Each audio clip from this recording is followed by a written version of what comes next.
제 13장.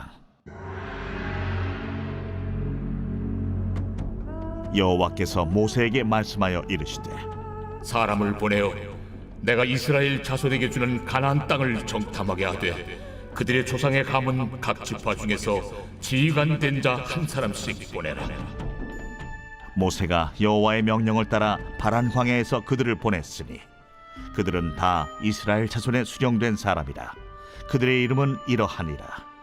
루벤 지파에서는 사쿠리의 아들 삼무아요, 시므온 지파에서는 호리의 아들 사밧이요, 유다 지파에서는 여분네의 아들 갈렙이요, 이사갈 지파에서는 요셉의 아들 이갈이요, 에브라임 지파에서는 눈의 아들 호세아요, 베냐민 지파에서는 라브의 아들 발디요, 스불론 지파에서는 소디의 아들 갓디엘이요, 요셉 지파 곧 므낫세 지파에서는 수시의 아들 갓디요, 단 지파에서는 그말리의 아들 암미엘이요, 아셀 지파에서는 미가엘의 아들 수두리요, 납달리 지파에서는 웁시의 아들 나비요, 갓 지파에서는 마기의 아들 구엘이니 이는 모세가 땅을 정탐하러 보낸 자들의 이름이라.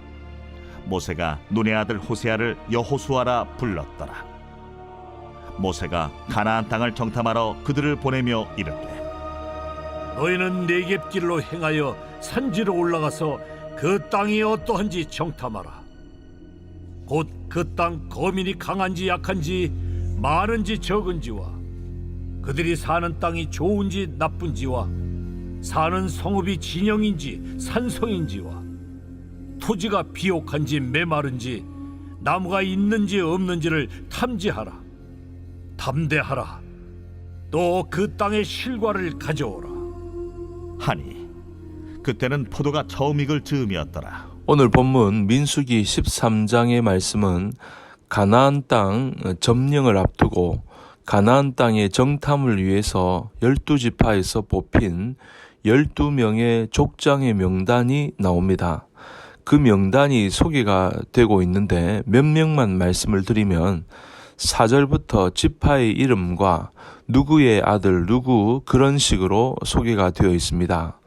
루벤 지파에서는 사쿠리의 아들 삼무아, 시므온 지파에서는 호리의 아들 사밧, 유다 지파에서는 여분네의 아들 갈렙, 에브라임 지파에서는 눈의 아들 호세아, 바로 여호수아이죠.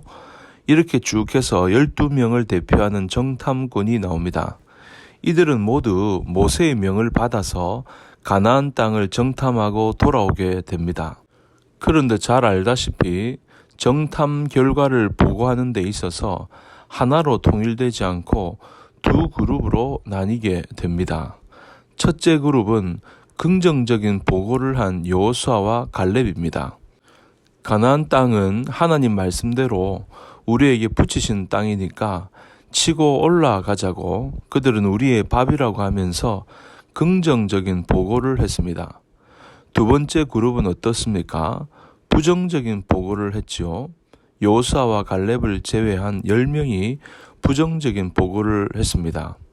가나안 땅은 정말 젖과 꿀이 흐르는 땅이기는 하지만 그 땅 사람들은 강하고 성읍은 견고하며 아낙 자손이 있어서 우리는 그들에 비하면 메뚜기 같아서 그 땅을 정복할 수가 없다고 부정적인 보고를 했던 것입니다. 그런데 여러분, 정복해야 할 가나안 땅이 실은 어떻습니까? 하나님이 주시겠다고 하신 땅이 아닙니까? 하나님이 반드시 주시겠다고 약속한 땅입니다. 그런데 두 명은 가나안 땅에 대해서 하나님 말씀대로 그 땅을 차지할 수 있다고 긍정적인 보고를 했고 10명은 하나님의 말씀에 대하여 부정적인 보고를 한 것 아닙니까? 그래서 여러분, 우리가 오늘 이 본문에서 특이한 사실은 하나님의 약속을 믿고 긍정적인 보고를 한 여호수아와 갈렙은 성경 속에서 계속 언급이 되고 있다는 사실입니다. 여호수아는 아예 여호수아서의 주인공으로 등장할 만큼 화려하게 언급되고 있습니다. 그러나 반면에 하나님의 약속을 믿지 못하고 부정적인 보고를 한 나머지 10명은 아예 본문 이외에는 그 어디에도 언급되지 않습니다. 이 사실은 너무너무 중요한 사실입니다. 왠고하면 하나님은 여호수아와 갈렙은 영원토록 기억하셨지만 나머지 10명은 기억하지 않으셨다는 것을 우리에게 보여주기 때문입니다.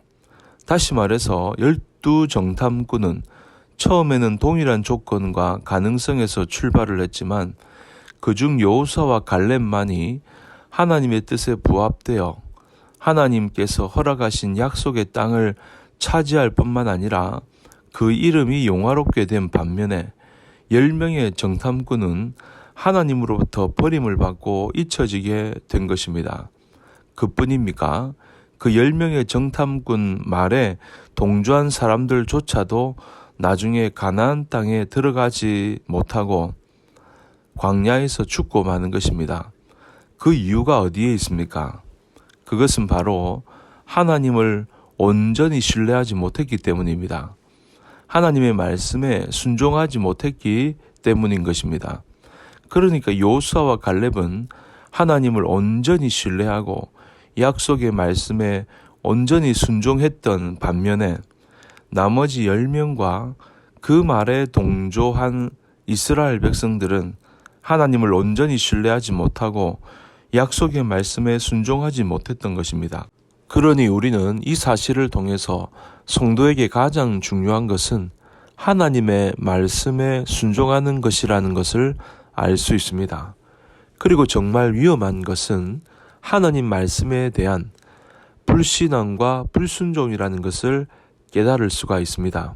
그러니 오늘 저와 여러분이 내가 하나님을 온전히 신뢰하지 못하며 그분의 말씀에 온전히 순종하지 못하는 것은 없는지 살펴봐야 하는 것입니다. 신명기 28장 1절 말씀을 보면 내가 오늘날 내게 명령하는 그 모든 명령을 지켜 행하면 내 하나님 여호와께서 너를 세계 모든 민족 위에 뛰어나게 하실 것이라.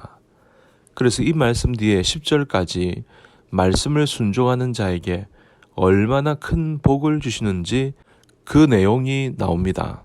성읍에서도 복을 받고 들에서도 복을 받고 내 몸의 자녀와 내 토지의 소산과 내 짐승의 새끼와 소와 양의 새끼가 복을 받을 것이며 내 광주리와 떡 반죽 그릇이 복을 받고 내가 들어가도 나가도 복을 받는다고 말씀하십니다.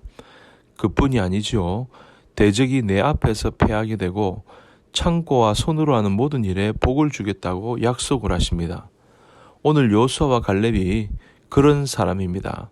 하나님을 온전히 신뢰하고 그분의 말씀에 순종했기 때문에 이런 은혜를 누리게 되는 것입니다. 말씀에 순종하여 여호수아와 갈렙처럼 하나님께 아름답게 기억되는 인생이 되시고 어디를 가든지 복이 따라다니는 인생이 되시기를 주님 이름으로 간절히 축복합니다.